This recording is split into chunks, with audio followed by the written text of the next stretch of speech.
Good morning and welcome to Coffee Talk. Hey, Bubs. Good morning.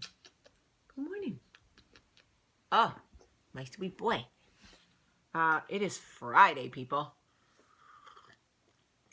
It's exciting. My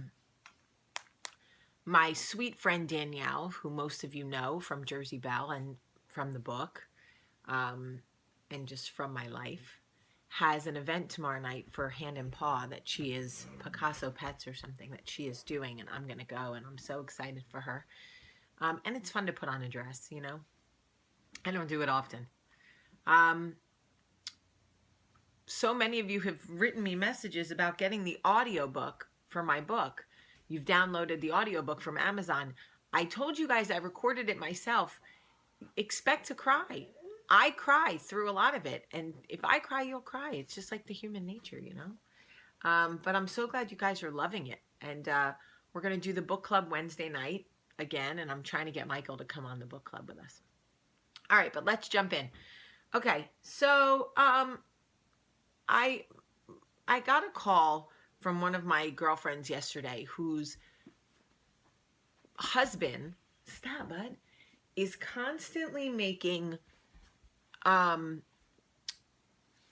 like racist or anti-Semitic, I don't think that's a word, jokes, he and his friends. And she continues to tell him that she does not think they are funny.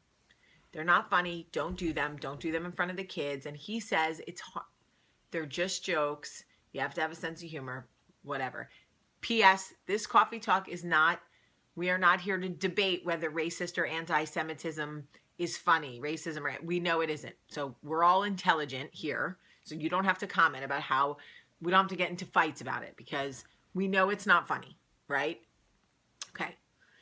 Anyway, she said to me, I don't know what to do. And I said, okay, here's what I've learned in my almost 40 years of life. Now, I'm still learning every day, but here's what I've learned so far. If you continually tell somebody how you feel about something that they do, and they do nothing to change it, one of two things is going on. Either they cannot change it, they literally cannot, they want to, but they can't, or they do not respect you. Those are the only two things that are happening. You continually tell someone in your life, I don't like when you do this, and they continue to do it to you, around you, near you, about you, whatever. Either they literally cannot stop, or they do not respect you. You have to decide which one it is and what you can live with. And that is the truth. Because I said to her, what is your option? Are you going to divorce him over the jokes? She said no. I said, okay, he's proven to you that he does not respect you. You've asked him not to do it. You've asked him not to do it in front of the kids. He continues to do it. He's shown you he does not respect your wishes, okay? He believes that his desire to tell these jokes trumps whatever concerns you have about them being told in your house. His actions have shown you that. You're not going to divorce him about it. So you can either make your life miserable by fighting about it every time they come up, or you can swallow the fact that he does not respect you. What is your choice? And she was like, those can't be my only two choices. I said, well, where are we so far? How many times have you talked to him about the jokes?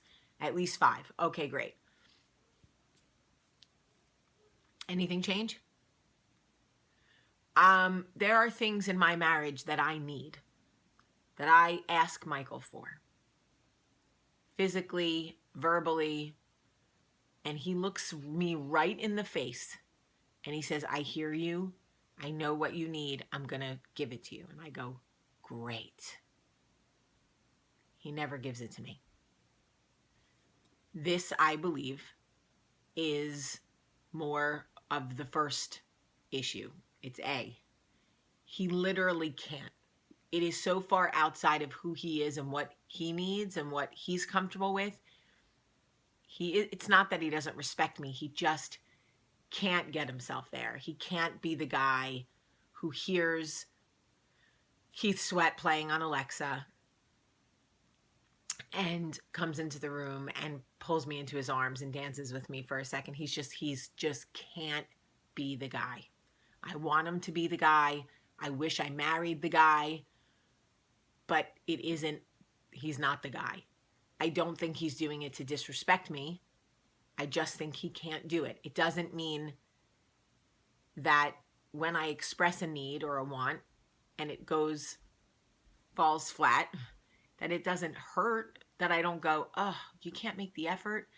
But I've learned to pick and choose my battles in this situation. And I think that's why I said there are two things happening. Sometimes we express needs or wants to somebody and they love us and they do respect us and they want to try, but they just can't get there, right? We have to know our partners, our friends' limitations. I'll give you a perfect example. Yesterday, I made a video with my friend Ashley. We work together. She's a great friend.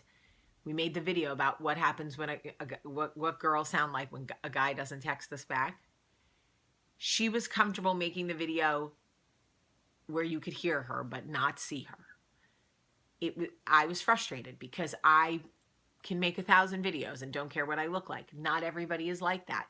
I don't think it's because she doesn't respect me. I just think it's just she can't get there. So I'm happy to concede in that situation.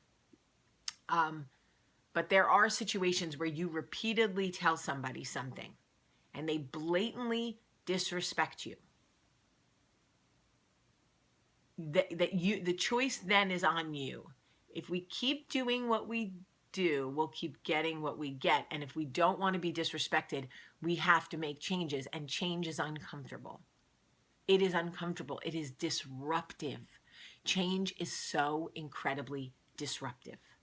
So often we would rather stay in the situation we're in, taking disrespect, because we don't want to disrupt lives. But the truth is, we should never get comfortable with somebody disrespecting us, ever. We will look back on our life, on our marriage, on our friendships, on our relationships with our family, whatever, and go, I spent years letting that person disrespect me. Why? Why? So I will say it again. If you can constantly have to tell somebody how you feel about their behavior and they continue to do it, they do not respect you. That is the truth. And the choice is yours on how you want to take that information and move forward. I understand how scary it can be. I understand how disruptive it can be. And the truth is that there have been plenty of times where I have wondered how we make it another week. Plenty of times where where our therapist has been like, I don't know, guys. Just keep swimming. Just keep swimming. I can tell you, if it ever gets to a place where we don't make it, it won't be for a lack of trying, honestly. Because I can say we try. But like anybody, we all have to make decisions about at what point do we put our foot down. And I know a lot of you are going through it now. And I just feel like sometimes you need permission, or you need to hear the words that if you continually ask somebody to stop doing certain things, certain behaviors, and they ignore you and continue on, they do not respect you. And that is a hard pill to swallow. It just is. All right. I have to go do the news. For those of you in Birmingham, I'll be on Fox this morning at 8 a.m. I love you guys so much. Have a great day.